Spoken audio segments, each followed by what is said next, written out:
Good morning. Happy Tuesday. Welcome to Sales Chatter, the logistics podcast where we aim to help 10,000 reps hit a million GP. I'm your co-host, Ryan Mohammed, aka the Logistics Monk. With me is my good friend who is all in on the podcast today, my man Dan Deigan. What's going on, brother? Hey, how you doing, brother? Hey, today is day 8, all food by mouth. Day 8, brother. Breakfast, lunch, dinner, snacks, everything. Ooh, breakfast. Okay, so what'd you eat last night? We gotta get into that, man. We gotta. So I actually made sausages with like this kind of banger style mashed potatoes with pork in it, like Mediterranean pork in it with a little bit of Mediterranean sauce covered in tzatziki with kind of like how Osmos does the lines of tzatziki. So Yeah, I yeah, yeah. presented it like that with a little bit of broccoli. That was really good. It was actually these Parmigiano and pesto sausages that I found. They were really good. Like normally I'm a hot Italian sausage guy, but I was like, well, you know what? Try different things and turned out pretty good, buddy. Turned out pretty good. There we go. That's the thing. I'm looking forward to our sushi lunch date on Thursday with a Yes, good friend. yes, I cannot wait to get some sushi. yes. I've been like on like a fitness thing, Dan. So like I've been all about like the oatmeal and eating like good and like going to the gym. Like I already got crushed 2 workouts this morning. I'm feeling good, man. It's your Good health. for Health you. is your wealth, my man. So I'm happy to hear that you're eating everything like that. So I've got a Yeah. pretty cool topic today, but let's hit our intro while we get into it. Boom. To the HPLS podcast. Live, relevant, and high performance information, conversations, and education weekly.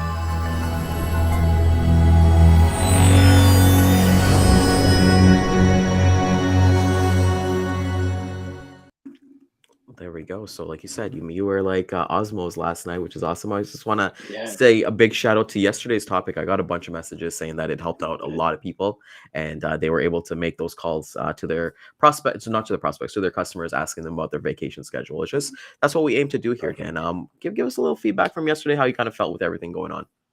You know what? I kind of went back through the comments yesterday, just from people because the camera's here, the screen's here, so I don't, and you're producing it, so I don't really get to see very many of the comments. But a lot of people were saying, "Hey, man, like that's a great idea. That's a great idea," and I was really, really hoping you'd come back today and say people actually did it because it's so important, man. And I hope those of you that did it, please share. Like, did you have some pretty cool conversations with your customers about maybe where they're going or about what their team's doing or how they manage their schedule?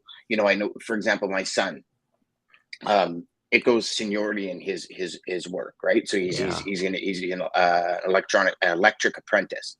So at his company, it goes seniority. So if one of the senior guys takes a vacation on a specific week, there's only one more person that's allowed to go on that week. So they Yeah. don't shorten their ability to get jobs done, right? So every company has different policies, right? I know in my team, we used to get all of our customers in hot lead schedules, and then it would go to my team lead and she'd be able to pick the schedule and then second and then third and that kind of thing. And some people don't necessarily get the vacations they want on year one. I understand that, and sometimes it's challenging. And even us as family men that want to go out, you with your wife and in your family, like you want to do things at certain times, but it ended up being November was Yeah. the best time for October, my November. vacation. Yeah. Yeah, like October. not even October because I had a whole bunch of Christmas stuff, but by the end of October it was all done. So it was that like first 2 weeks to the second and third week of November was like the ideal time to go on vacation. Normally it's like January, February because you're sick of winter, right? Like Yeah, it's you kind want to of, get you know what I out. You mean? want to get out. Yeah. And you know what's crazy, Dan? It's funny that you're saying that because like I'm thinking about it now and I worked at a corporate company for 7 years and we were seniority based as well. So, those Christmas week that you want off, definitely count that out. You're definitely working Christmas week. But I've learned to take my vacations in like September and October just because Mhm. like I just find it so much better. There's not a lot of people going. I've Yeah. never actually taken a summer vacation. Maybe I should this year, but now that I think about it, my wife and I have never gone away for summertime. And I guess maybe it was that training of like work-life balance, right? Like, hey, I can Yeah. only take vacation in October, November. It's always funny when you're, and I know we're talking about vacation here, but it's always funny when you're booking your vacation and you're looking at your vacation and you're like, hey, is it tropical storm season during that month? You know, you Is it kind of want to avoid, hurricane is it season? seaweed? Is it, yeah? Exactly. Seaweed Is the season or seaweed something. coming into the shore? Is it? Yeah. But you know what? The November schedule, like we would do, because the kids were a lot younger, we would do like Florida Disney and Disney World and that kind of stuff. Like zero lineups. It's beautiful weather. You know, then you come home into winter, which was fine because we had hockey and snowmobiling and all that kind of stuff. But it's you also look at that kind of stuff. Is it going to be jammed? Yeah. Like, because I don't know about anyone else, but I don't necessarily like to go to a resort that's just jammed. You know what I Me mean? too. Where Me too. we've been to them before, where it's like literally you set your alarm for 5:30 in the morning, just go put your towel on a Oh chair somewhere God. on the Yeah. beach or by the pool. Like that to me drives me nuts. I want to wake up when I want to wake up. I want to kind of mosey on to the breakfast, have a breakfast, and then do what I want to do, right? But Yeah. um, so there's that piece of it to pay attention to, and I never even thought of that whole seaweed thing because it comes in on certain shores at certain times of the year, right? And nothing like ruining a vacation, having to walk through 17 feet of seaweed before you can get out and snorkel. So Yeah, there's been vacations that I've gone on, Dan, that we didn't even go onto the beach. We just hung out in the pools. Like there's like 12 pools or whatever. And that was our thing, just day drink and all that stuff. And the cool thing about vacation, and I know we're getting a little bit off topic, but the cool thing about vacation is, like I don't have a time. We don't set times. We don't look at our watches. I actually leave my Apple Watch at home. I'm like, I'll just bring like a watch for dinner just because I don't know why. Like, who do I need to impress, right? But we all got our phones and things like that. But yeah, vacation's awesome. I had a lot buddy, of it's feedback the from there. accessories to the outfit, my brother, Um, right? You know oh what I'm man, saying? I don't know if Christina's the same way, but like my wife, not that we match. So what she'll do is she waits for me to get ready first, and then she goes into her closet and then finds something to match. So it looks like we're matching and stuff like that, but she That actually is waits for me to adorable. dress. Yeah. She's all about that. She did that on our honeymoon. She does that even here, So even so let's call a spade a spade. She puts clothes out on the bed for you. You no. put no, oh no, no, No, no. no, I'm, no. Okay, okay. you know what? I'm kind of that guy who I don't wear the same thing all the time, but I got my comfy clothes. So Yeah, if I know I'm gonna wear something, I know that shirt, that hoodie, and then those jeans. Especially when it comes to jeans, I probably have like 25 pairs of pants, Dan, but like I probably wear like two or three of them. So I yeah, know this yeah. is I think like everybody's like that. I really think, okay, good. Okay, well, I'm I not the think only so. one I then. mean, I have probably 8 or 9 pairs of jeans. I think I wear two or three. I Oh, have probably 50 t-shirts. You'll notice on the show I wear probably four or five. Like yeah, it's just it's life, man. It's life. well, I My know wife actually made a comment. DJ here is saying good morning, gents. DJ's on the YouTube He's on the today, YouTube, man. but Shout out to DJ and his show. The Robin DJ Hood used to Apples. wear Ohio shirts all the time. He Like you did, knew and the DJ hat. was from Ohio, and I can't believe when you told me you moved, I was blown away. But so I think all of us have, like, unless we're going to a business meeting or something Yeah. like that, right? Like then you pull out a golf shirt or whatever. But I mean, I think we all have those clothes that we tend to go to. I mean, I've got t-shirts that have been folded for Years, DJ right? says yes, sir. See, you got shirts that have been folded in your drawers for ages, and they just sit there. They end up becoming rags in the garage for me. But Nice. yeah, I we love all that. do, brother, because it's Yeah, it's okay, good. comfy. I'm just not the only one thing. You know Oh what? I, no, I will no, say this though. Like I started golf 2, 3 years ago, and I'm taking it seriously now. I am looking. I have put together some really cool outfits for golfing. So hopefully we can you have a hit white the belt links yet? after. Not I don't like white, man. I can't keep white, man. The brown shout out to all the Caribbean islands this month, Dan. It's actually Indian arrival month where our ancestors went to the West Indies. So with that being said, all the curry and all the amazing foods that we have, I can never wear white. So no white belts, no white shirts. We got to keep it color coordinated, my man. I hear you there, brother. Every time I put on a white shirt, I tend to get it dirty. But yes, Ex- yes, white is Even the one of those. undershirts. Even undershirts. Yeah. I'm like, how? It's like under here, right? It's kind of from there. But Dan, I saw this topic yesterday twice on LinkedIn, and I think we're gonna bring some value to everybody because I think that's what our show is about. We didn't kind of plan this, but I saw two questions asking about hey, I'm calling prospects, but they tell me that we are customer routed or we're Ah, vendor routed or something like that. And it's just kind of a kick in the pants sometimes, right? But Dan, can you, with your background and everything like that, can you explain what that actually means, and then we'll kind of get into some strategies as well. So I've always found it kind of means two things. One, I want to blow you off because Sorry. not, and it's DJ, I love your shirt, buddy. DJ, DM me your new address, brother. Ryan and I got some new swag coming in. Well, I'll send you one of these. It's an awesome shirt, man. So one, it's BS, and they just want to blow you off because what do you really say to customer routed? And I'm gonna say 95% of the salespeople calling typically go, okay, thank you very much, have a great day. So it's an easy way to get you off the phone, right? Number two, it actually is customer routed, Mhm. right? I mean, those are really, to me, the only two options. You're trying to blow me off, and you're trying to pretty much tell me to go take a long walk off a short pier. I don't have the time. I've had 27 of these calls already today, not interested, or you are customer routed. So, first thing I do is I go, you're customer routed. Oh, what are some of the pros and cons to that? Mm. And a lot of the times when I ask that question, I have to step back and preface it. And I've always said to myself, um, Dan, preface it and then ask the question. And I've always found the way I speak, anyways, I'm better to ask the question, then step back and preface. So, what are some of the pros and cons? The reason I ask, Ryan, is because I'm an avid learner, and I'd love to understand, like, is it a pain in the butt? Does it drive you nuts some days? And then I guess other days when things are going wrong, you put your hands in the air because your customers routed the freight and said, "Hey, you chose the carrier, so like you must get away with a few things," and that usually sparks a conversation. And if it is customer routed, from what I can recall, prospects have always come back and said, you know, it is kind of like a catch 22 when stuff goes wrong and carriers don't show up. They go like, it wasn't me that ordered the truck, so the customer can try and yell at me, but they have no leg to stand on because they ordered the truck.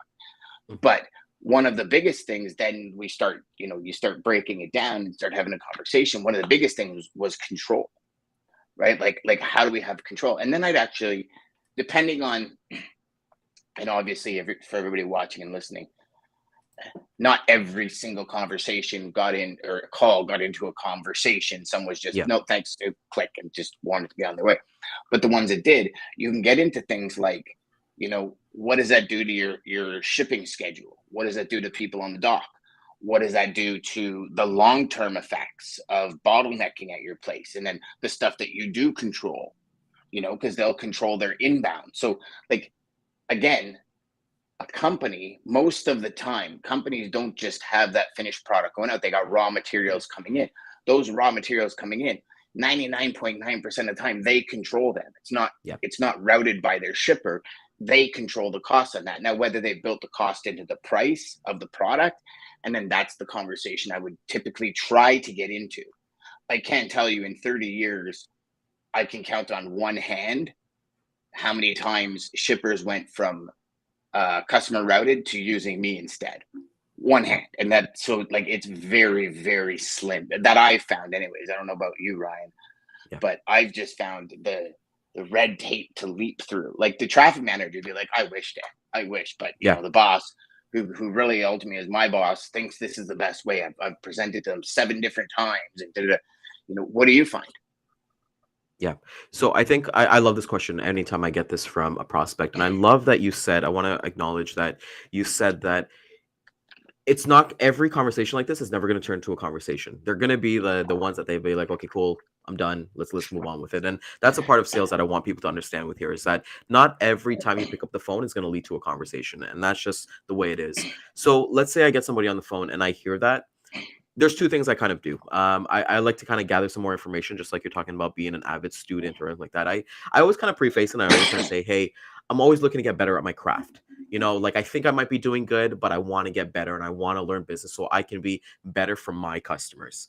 Right. And so I preface it by that and then learn a little bit more. And people are more open to talk about once they get that defense down. Another thing for me too is when I kind of find that it's not going anywhere, I kind of ask, say, hey, who is your customer, who is your shipper, do you have any referrals, is there any other companies like yours, like let's say it's a small company going into Amazon. Hey, there's going to be a group or a niche of like products or other shippers who are going to be going to Amazon. So maybe we can look at maybe a consolidation effort from that point of view if it's not a full truckload. But for me, I go into every conversation where I want to learn more, not to get a customer. And you always talk about commission breadth, and I think that's really important, and that kind of separates people from being a regular sales rep to a high performance logistics sales rep, in the terms of that they just want to get better at their craft. So the next time I have a conversation with somebody saying, hey, we're customer routed, well, I talked to this prospect and they said these things about being customer routed. Are they in line with what you're kind of seeing? And you just have a conversation with somebody from there. So I think I like that. I think Lisa kind of mentioned here about inbound freight, as you mentioned, raw materials. Even if Mhm. it's not, even if it's not in North America, there's something that you can get involved with if you ask enough. If they're doing ocean freight, or they're doing airplane freight, or they're doing different kinds of like final miles, or any last mile or anything like that. So there's always an opportunity to have a conversation, but there's not always an opportunity to have a sale. And I think that's where the difference comes in for high performance logistics sales rep. You know, I love that you said that, Ryan, because one thing I also see as you're having that conversation, you're mentally deciding, is this customer right for me? Yeah. Right? You love to have conversations. If this customer is just bah, bah, bah, bah, bah, bah, you're probably going to end that call going, yeah, if you're this much of a jerk without even knowing you, imagine if I screw up on a load, what you're going to be like. And once they start having that conversation, Lisa spoke about inbound freight. That's why I love the bottleneck question. Mhm. Like, how does it bottleneck with your inbound freight? Oh man, our inbound freight, it's when these people don't show up, it's a bloody nightmare. Because let's not for a second pretend people love to complain, Yeah. right? They do, they really do. Yep. People enjoy it. You can ask specific questions and people will complain for 20 or 30 minutes. And when you give them an outlet to complain, if they feel comfortable enough in the conversation, I mean, they're not going to give away secrets or complain about, my boss is a effing idiot, but they're going to complain enough to give you some gold nuggets Yep. that you can turn around and use in the conversation if you listen intently enough. And that bottleneck question for me always opened up an inbound raw material or parts. If it was an assembly plant, maybe it's parts. And then that's when you find the supply chain just kind of branches out like this. You're like, wow. Because I'm sure we've talked about it, a set of pens like this involves like 15 different companies. Yeah. Like from the plastic extrusion to the eraser to the ink to the pen tips and they all come in together. Like an iPhone, I think, was 46 countries and on 100 different, I forget what it was, but you have all of these things coming in to assemble what we use daily and the stuff we go through. I mean, you think about how many parts are in a printer, Mhm. like just from all over the world, right? There's always going to be that product inbound. So let's say, for example, Hewlett Packard doesn't control their outbound to Best Buy and all that because Best Buy does it. There's so many different levels of their freight needs and their supply chain needs and their global supply chain that you just got to crack that egg a little bit and that conversation starts flowing. So I love that you said that, because that conversation you have, brother, is going to tell you everything you want to know about the customer you're about to get into bed with, right? And 100%. 100%. in the end, I'm sorry, but there's been a lot of customers I've dealt with for way too long that I just hated. But Yeah. because Yeah. because I needed the paycheck, I dealt with them. And they are actually the ones that burn you out. It's not, I don't believe for a second, I don't believe this industry burns you out. It's bad customers that burn you out, brother. Because Yep. this industry is fun as hell.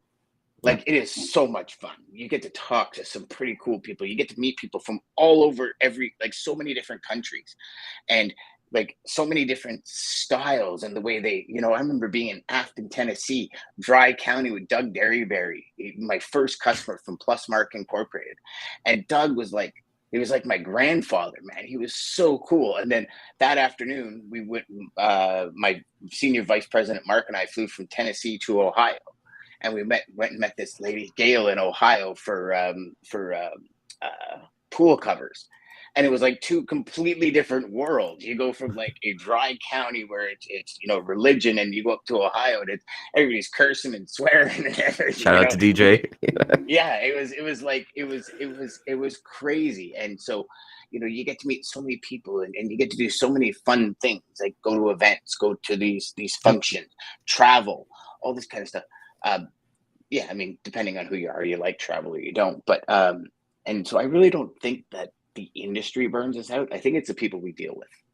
100%. And I think it's it's just the people we deal with, and that comes on the carrier side as well, right? So, Yeah. if you're going for that low hang, and I feel like I'm all about positive energy and sending it to the universe, right? So let's say you get on the phone with somebody and coming back to like customer routed, but they give you a shot, and it could go downhill when they're like, okay, well, this is my price.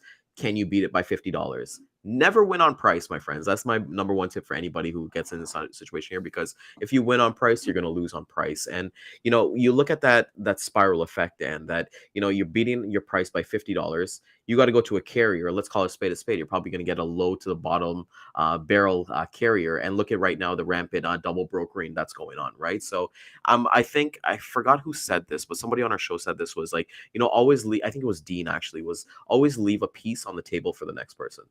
And yeah, it was definitely Dean. I'm bringing up there. So, when we're coming back and you're talking about the industry burns out, I've personally, like, you're right. I've never felt industry burnout, only when I was getting started for the first time, building my first book of business. So if you're building your first book of business, know that there's a process to this, So there's going to be the days, and that's where the days where you make the work count for you.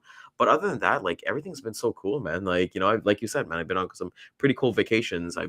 Met some really cool people. Hell, this Thursday, I'm meeting somebody that I've been talking to online for like 6 years, for the very first time. So and have you never met him in person? Never met him in person, and I'm just gonna give a quick. Oh. Yeah, I got to give a quick story about that, because that's actually relevant to what's happening right now. So when I moved from operations to sales, I was struggling, as everybody was, but I was really thinking about throwing in the towel. There was a point in time that I was like, okay, maybe I'm just not made out for sales, and I was too embarrassed. I just wasn't. It was my platform where I was. So a lot of like we were doing 120 calls a day. So I'm exhausted by the time I get home.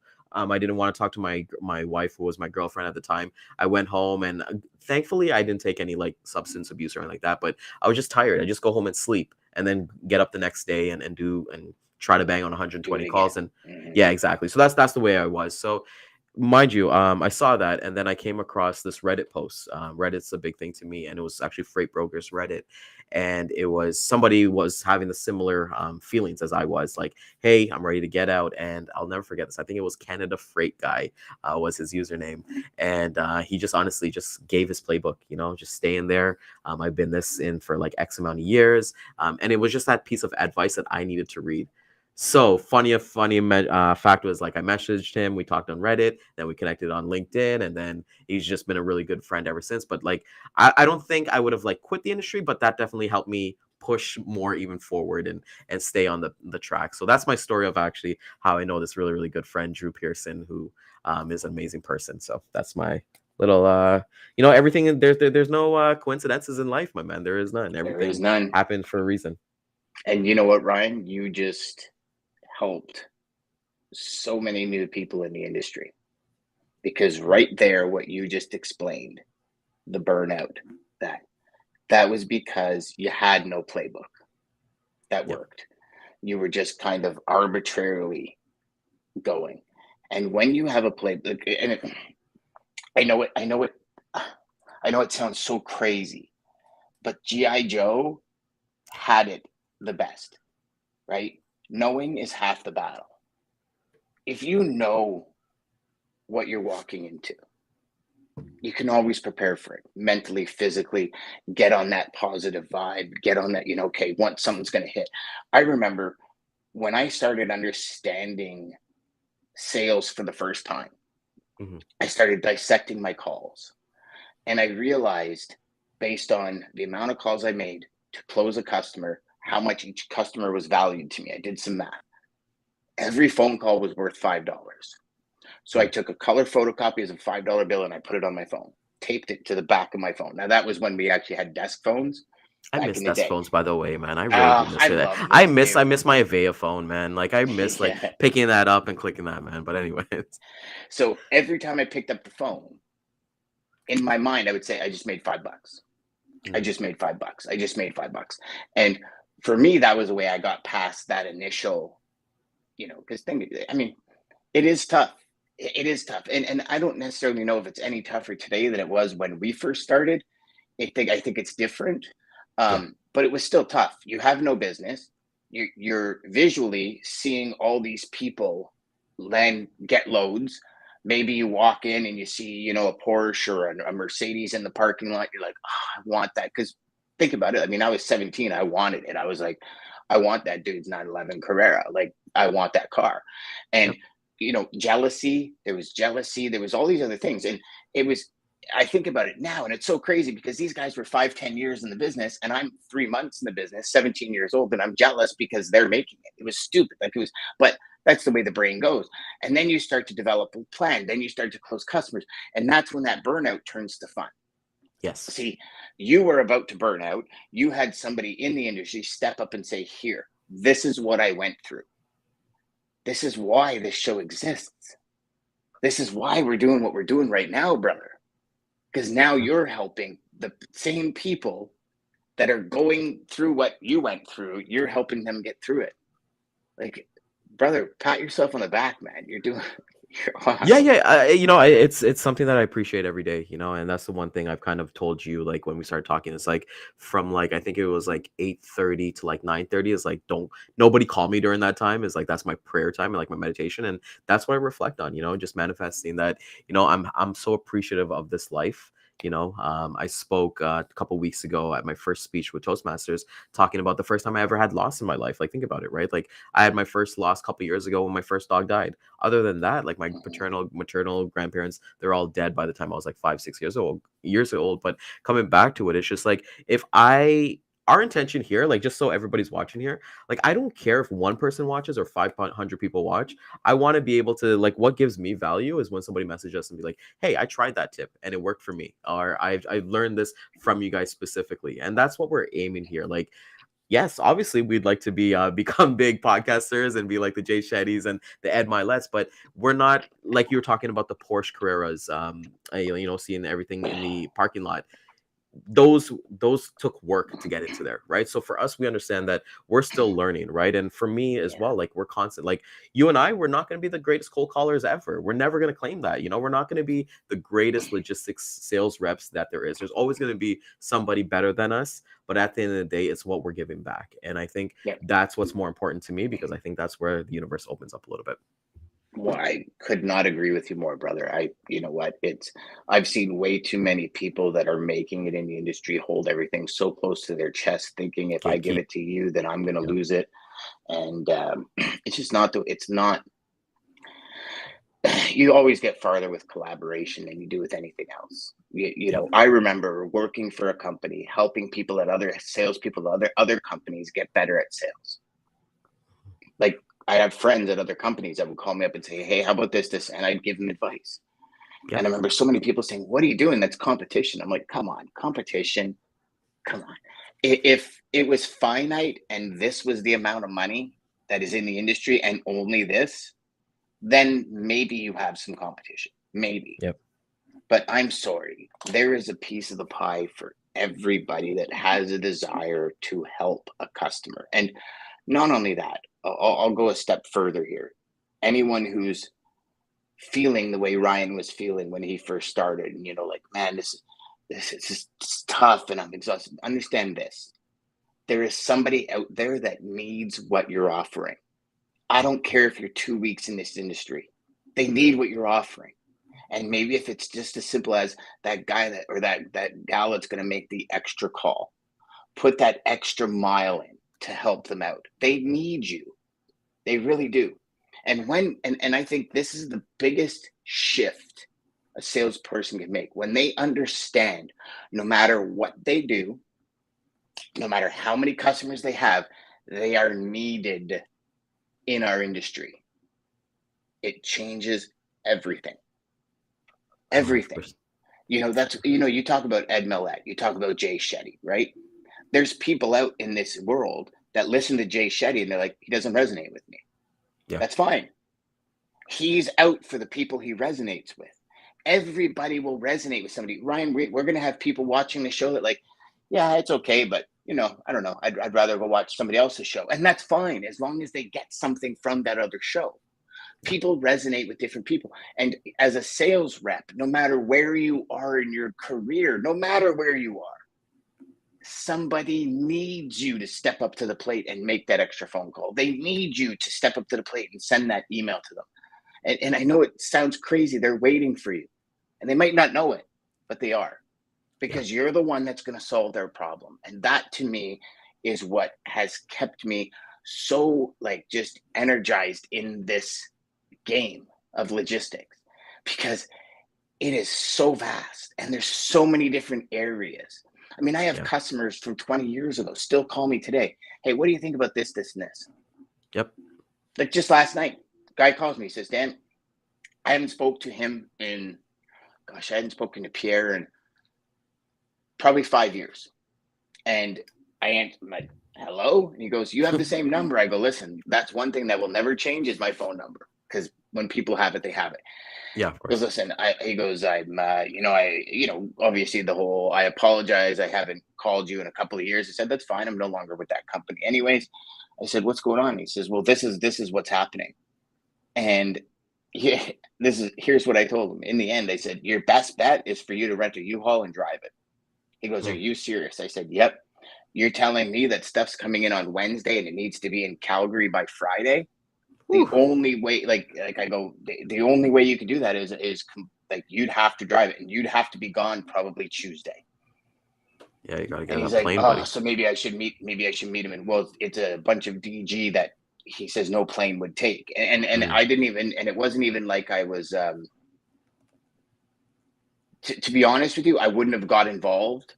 Yeah. He had somebody that had the freight. They have screwed up somehow. It was supposed to be here Monday and now it's Wednesday. Something's happened.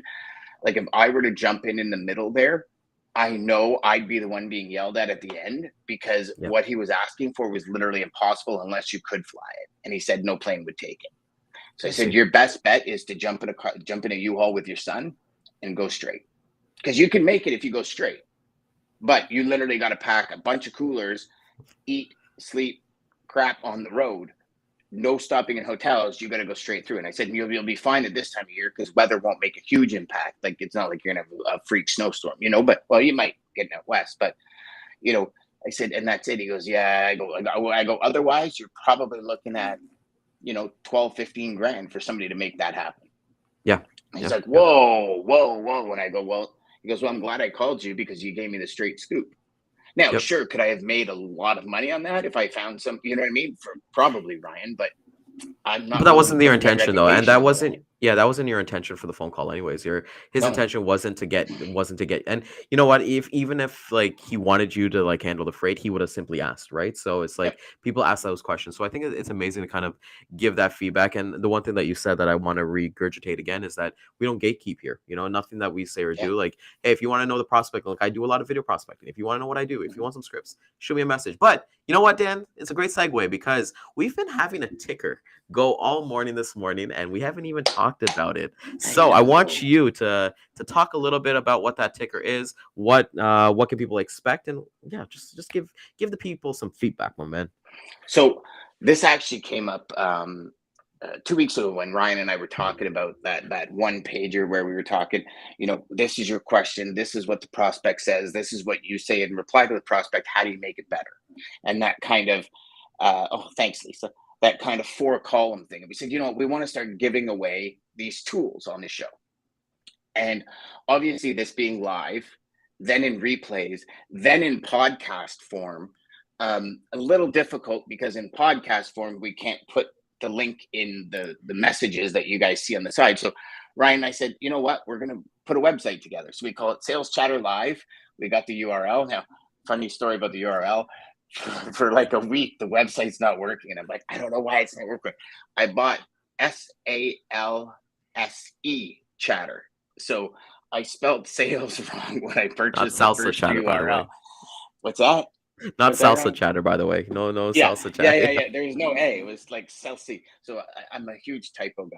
So I bought the wrong URL. So we're trying to connect the server to the, and it's not working. I'm like, Ryan, I don't know why. So anyway, what we're gonna do from now on is like every week we're gonna try and give you a blueprint, a template, a game plan, if you will. Lisa says I'm not surprised. Those who know me know I'm the typo master. I type so fast. So we're going to try and give you a template, a game plan, maybe like a short book, that kind of thing. And what we're going to do is we're going to put it up on our website. So all you need to go to is saleschatterlive.com. Just go there, grab it, download it, and it's yours. We don't have a place to sign up for our newsletter yet. We'll get that up probably today, tomorrow. But that's where we're going to be able to do everything. So whether you're watching this on audio, it's saleschatterlive.com, or you're looking at the ticker down at the bottom. Go there, check it out. It has a few stories on Ryan and I. You can listen to all our episodes on the podcast page. It's pretty cool. It's kind of I geek out at electronics and all the gadgets and stuff. But No, I like that we have a landing page. People can go back and see previous episodes. And most importantly, they can actually like reach out to us. And I think that's one important thing, especially when we're kind of on this journey together. So if there's any like questions you guys ever have, I know some people might be apprehensive. Don't ever be apprehensive to message us or DM us on any kind of social media platform. We're pretty easygoing guys. But I know some people might be apprehensive, like messaging like a stranger or something like that. But yeah, you can always like leave some feedback on there. Shoot us a message on saleschatterlive.com. Take a look at everything and just support your guys. We're trying to build something up here pretty cool. So I'm looking forward to it. The website looks awesome, as Lisa kind of says. And, it's going to be the one thing that we look at, Dan, is Alex Ramosi. I'll leave with this last Alex Ramosi quote is just like, when you look at legacy, at something that you leave, a book, something online, that's going to be your legacy, what's been talked about maybe 100 years from now, right? No one's going to remember your kindness or anything like that after a couple of years, but people are going to know that things like this that are out there are podcasts. And this is relevant. I wish I had this. I wish, what, we never even had these kind of podcasts 6 years ago when I was getting into the industry and I was at that point, right? So, I'll always be there for that. Dan, final thoughts on customer routed. Give us 3 tips, 3 short tips that you would advise anybody on that call again. I like how you went short tips. Yeah. So again, pros, cons, ask pros, cons. Just try and have, like with any call, whether it's customer or not, just a conversation. What does that do to you? How does it impact you? Ask the questions that pull them away from, this is a salesperson calling me, right? And tip number 3 is, just, and I'm going to say never give up, but try and make everything fun. And because when we have fun, it's not really work.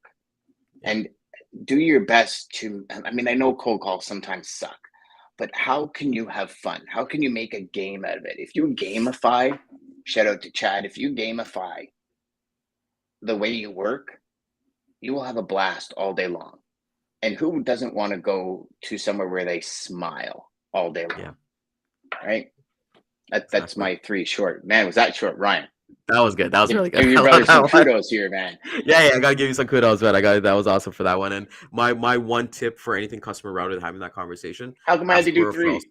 Huh? How come I had to do 3? Because I know you're gonna take like 5 minutes. No, I'm just joking. I was like, let's go from there. Love you, brother. So if you found value in this, which I know you did, and shout out to Jeff for sure coming right at the end. This is like when we have like those prayer services and you come at the end just to eat. Yeah. So he came in to digest all the food. Yeah, exactly.